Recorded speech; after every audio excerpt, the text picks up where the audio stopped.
Hi, I'm Dr. Powell. I'm one of the OB hospitalists here at Reston Hospital Center, and I'm just going to go over a couple of basic discharge instructions that we tell all of our postpartum moms, whether you've had a vaginal delivery or a cesarean section. So some will be specific to just having had a vaginal delivery, and others obviously specific to those women who've had a C-section. For most women, we say that the recovery from postpartum takes about 6 weeks. So you can have these symptoms coming and going intermittently throughout that 6-week period. You always have your OB physician to call, and I'll go over some of the parameters for when you should give them a call to get more advice as to whether or not you need to be evaluated by your doctor. For a vaginal delivery, we recommend having these sitz baths. This is a way to help soothe your bottom, your perineal area, and you can begin anytime after 24 hours after delivery. You can take one home with you from the hospital and use it for about 10 to 15 minutes, anywhere up to 3 times a day as needed. Text pad and numbing spray can also be used, and these will be provided to you prior to you going home. And this can help ease some of the discomfort from any tears or any hemorrhoids that you may have experienced. Showering is recommended for both vaginal and cesarean deliveries, and any stitches for vaginal deliveries will dissolve on their own, and for a C-section, you want to keep the abdomen area over the incision clean and dry, and you can shower and let the warm water and soap run down over your incision, and once you come out of the shower, we recommend that you pat it nice and dry. And if you've had a cesarean section, you may have steri strips, which are, I always say, like very sticky band-aids, and they usually start to peel or come off on their own after about 1 to 2 weeks. But if you notice that they're starting to peel or they're looking a little bit dirty, you can certainly go ahead and take them off. Like I said, they're just very sticky band-aids. You also take care not to scrub in that area. Like I said, just let the warm water and soap run down over the incision when you are in the shower. Get plenty of rest and sleep when the baby is sleeping, and have a high fiber diet if you can, with fresh fruits and vegetables, and drink plenty of water each day. Empty your bladder and change your sanitary pad every few hours or as needed. Continue taking your prenatal vitamins for as long as you are breastfeeding, and any medications that your obstetrician recommended. If you are constipated or struggling to have a bowel movement, which is very common, Colace or Senacote are available over the counter and certainly can be used to help facilitate a bowel movement. You can expect to bleed for up to 6 weeks, though most women do tend not to bleed for that long, but we do say up to 6 weeks is very normal. And the color and the consistency will change during that time frame. Any increase in your activity, you could see increase in bleeding, and of course if you are breastfeeding, you might notice more cramping and bleeding after you finish breastfeeding. We do not recommend sex or anything in the vagina, tampons, the Diva cups for at least 6 weeks, or unless you've seen your obstetrician and they've cleared you. Walking and exercise is great and definitely recommended to help improve your mood, as well as getting your GI system back to normal. For C-section specifically, if you've had a C-section, we do not recommend lifting anything heavier than the baby, and no strenuous exercise until you have your visit with your obstetrician and they've cleared you for more vigorous exercise. Your obstetrician will also let you know when it's safe to drive, especially if you're still taking any narcotics. That is not recommended. Physical therapy instructions as well will be provided to you prior to your discharge, and a follow-up appointment with your obstetrician as indicated by your obstetrician, which can be as early as 1 to 2 weeks after your discharge, and up to 4 to 6 weeks postpartum. Mental health, it's very important to monitor how you're feeling. It is very normal to have a roller coaster of emotions after a delivery and in the postpartum period. The first 1 to 2 weeks, you're feeling not quite like yourself, that's very normal, and it's called the baby blues.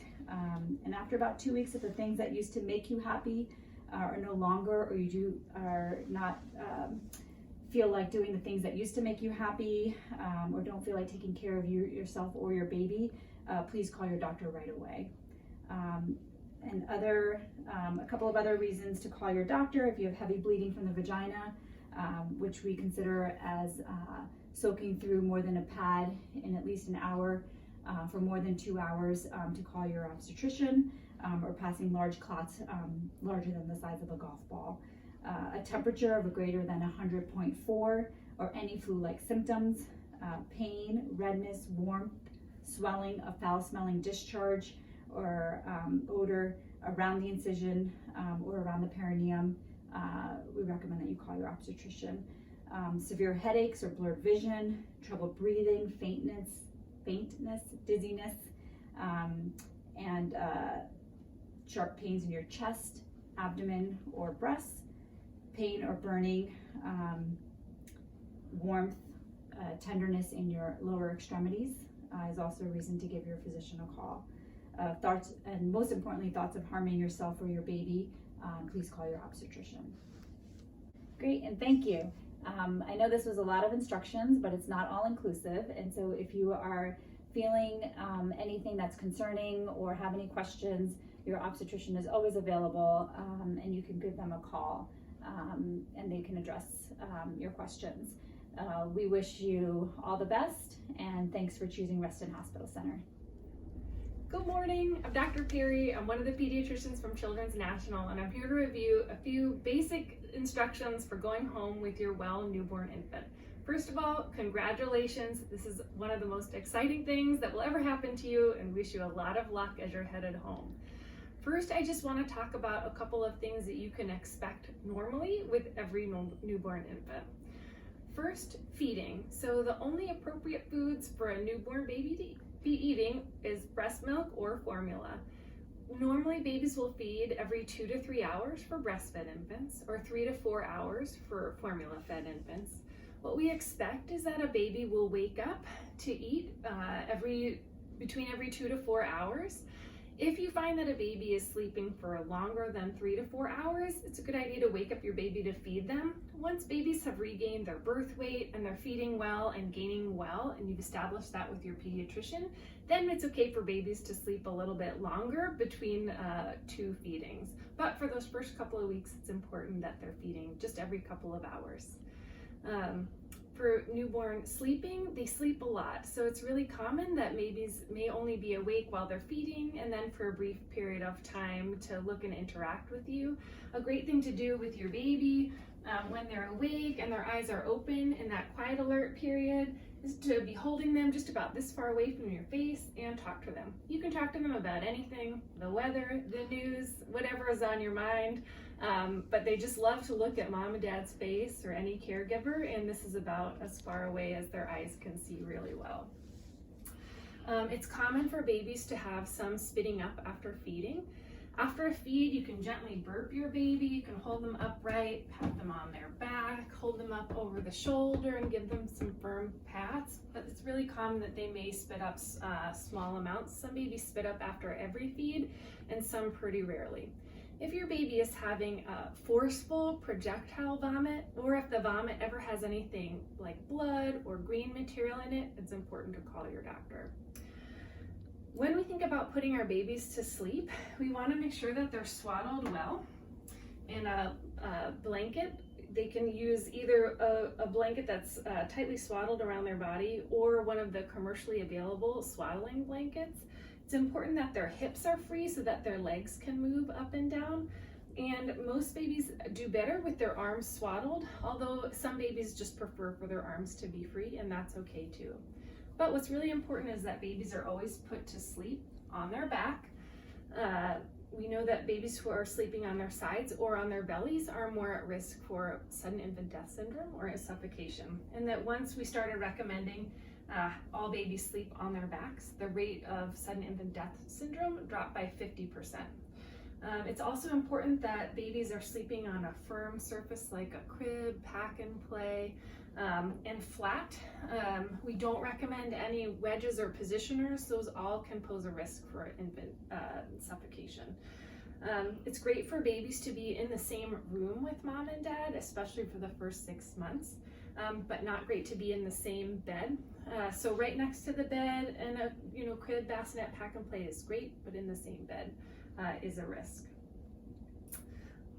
In terms of diapering, babies usually we expect after the first couple of days them to make wet diapers pretty frequently, 5 to 8 a day. And then for their bowel movements, some babies will have bowel movements multiple times a day. Others may go days in between bowel movements after the first couple of weeks of life. Both are normal as long as the stool isn't either pure watery or small, hard pellet-like balls. Now I'd like to talk about a few items that are pertaining to your infant's safety. The most common safety piece of equipment that you'll be coming into contact with is your baby's car seat. Remember that in the state of Virginia, all children should be in a rear-facing car seat in the back seat of a car until they're at least 2 years of age, and ideally longer until they outgrow the weight and height requirements for their car seat. Being rear-facing in the back seat of a car seat is the safest place for anyone to be. When you have your newborn in your car seat, ideally you want that chest clip to be right up in the middle of the chest so that if you stroke the right above the top of the car seat, you're coming right armpit to armpit. You don't want the chest clip to be too high up near the baby's neck or too low down near those soft belly organs. You want it right up here and snug and secure. You should be able to fit about 1 finger underneath the chest clip. That's how you know that the car seat is snug enough, but not 2 fingers. That would mean that the car seat was too loose. In the winter time, it's better for baby to be wearing thin layers under the straps, and then a warm blanket on top when you're out of the car, because thick clothing under the car seat can make the straps not secure enough in the event that the car seat is needed. When your baby is out of the, when your car seat is out of the car, just remember never to put that car seat on anything, elevated. If it's not in the car seat, it should be on the ground, but not on a high surface. This is really true of your infant when they're not in the car seat as well. Don't put your infant, on a bed or a couch. You'd be surprised at how even the smallest infant can wiggle themselves to a place where they can fall off of a high surface. So never have your infant unattended on any surface that's above the ground. A few other things for safety. Remember that every home should have working smoke and carbon monoxide detectors. Don't forget to check those batteries every 6 months to make sure that safety equipment is working in your home. Make sure that your water heater temperature is set at 120 degrees so that there's no inadvertent burns of your infant. And keep in mind that when you're holding your infant, not to be drinking any, hot beverages like hot coffee or tea or eating hot soup. This can lead to inadvertent burns. And then as your child becomes older, don't let any hot items be unattended where they could be grabbed, pulled down, or lead to burns in that way. Keep in mind that if there is smoke exposure around a baby, either someone smoking in the same room or secondhand smoke, like someone who's smoked and then come inside and picked up the baby, all of that smoke exposure for an infant can lead to problems like increased colds, reflux, and it also unfortunately can lead to an increase in sudden infant death syndrome. So it's really important that no one smokes around the baby, and that if anyone smokes, that they change their clothes, wash their hands before handling a baby. Also keep in mind that babies should never be shaken. If you're feeling frustrated, having a tough day, baby's crying a lot, colicky, fussy, upset, it's better for a baby to be safely crying in a crib while you take a mental health break in another room, get your breath, call a friend, call a caregiver, someone else who can, give you just a little bit of break. That's really important because it can be hard to take care of babies who are crying, fussy, and upset, but really important for their safety that they're never, shaken or handled. Much safer to be in their crib while you take a break somewhere else. Last, I'd like to cover a few reasons why you should call your child's doctor. Remember that in the first 6 weeks of life, a fever is an emergency for a newborn. For newborns, a fever is a temperature of 100.4 or higher. And the most accurate way to take a newborn's temperature is rectally with a rectal thermometer. I recommend you keep one thermometer in your home exclusively for the use of taking rectal temperatures when needed. You don't need to take your baby's temperature on a regular basis. You should only check it if you're concerned. And reasons to be concerned would be your infant feels warm, your infant is very fussy or difficult to console by the usual methods like feeding, rocking, swaddling, or your common soothing methods. Or if your infant is very sleepy, sleeping through more than one feed, difficult to wake up, feeding poorly, those would all be reasons to check a baby's temperature. Keep in mind that a low temperature is also of concern, so temperature less than 97 you would want to seek care for. You may call your pediatrician with that low or high temperature, or you can just bring your baby to the emergency room because any of those high or low temperatures need to be checked out right away by a doctor. We don't recommend that you give Tylenol or ibuprofen or any fever-reducing medicines to a newborn less than 6 weeks until you've been seen by your physician. Other things to watch out for in a newborn. If your baby is becoming more yellow in skin color, they're feeding poorly, or they're not making good wet or poop diapers, this could be signs of jaundice.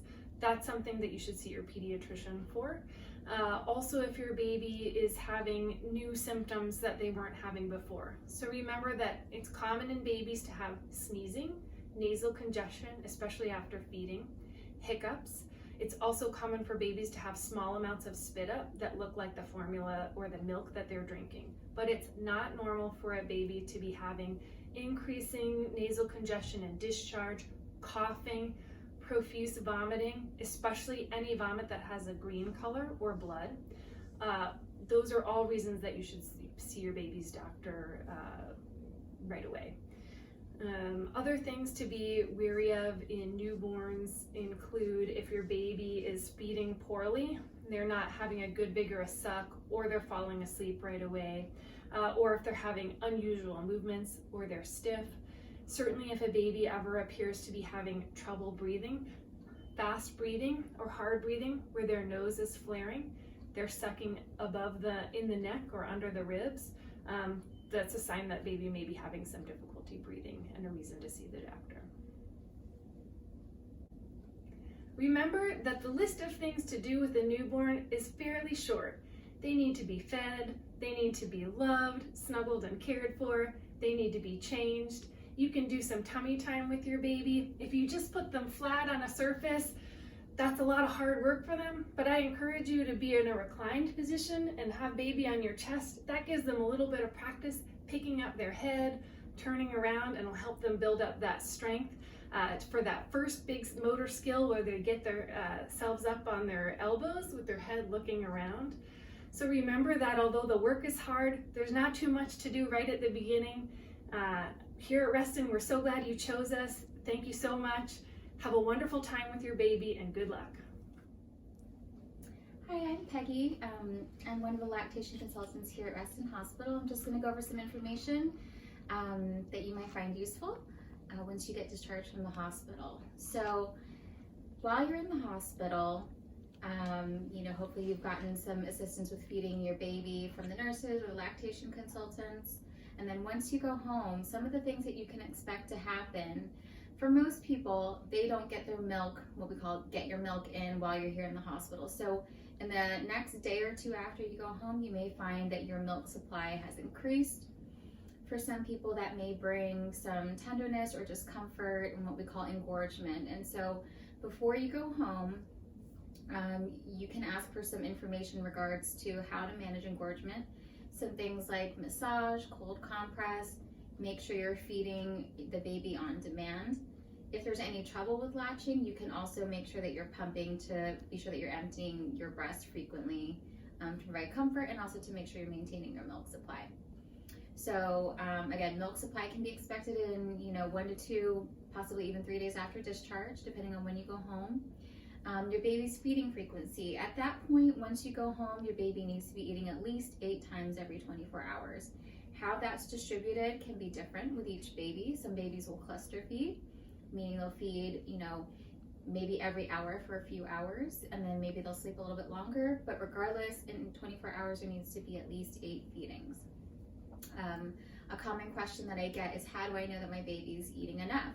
So tracking diapers is a very useful way to tell if your baby's getting enough. Whether you're bottle feeding or using formula or breast milk or some kind of combination of feeding, it's important to make sure that your baby's getting enough. So whatever comes in, theoretically, whatever comes in should come out. So there will be a chart that's given to you when you are admitted to the postpartum floor, and it goes over, we expect on the first day of life 1 wet diaper and 1 poop diaper, and so on. And then by the end of the week, it lets you know what to expect. If at any time your baby's diapers are not meeting those minimum requirements, that may be an indication that they're not getting enough to eat, and you can certainly talk to your pediatrician or contact outpatient lactation to get some assistance with that. If you are experiencing any kind of sore nipples, also contacting a lactation consultant to get immediate help with that, versus waiting for, maybe I can figure this out and make it better. It can just prolong an uncomfortable situation and possibly put you at risk for things like mastitis. So that's one other thing to look out for, is if you're noticing any flu-like symptoms, fever, body aches, or even like red streaking, or like areas on your breast that feel painful and they're red, that could be a sign of mastitis, and you need to contact your doctor about that.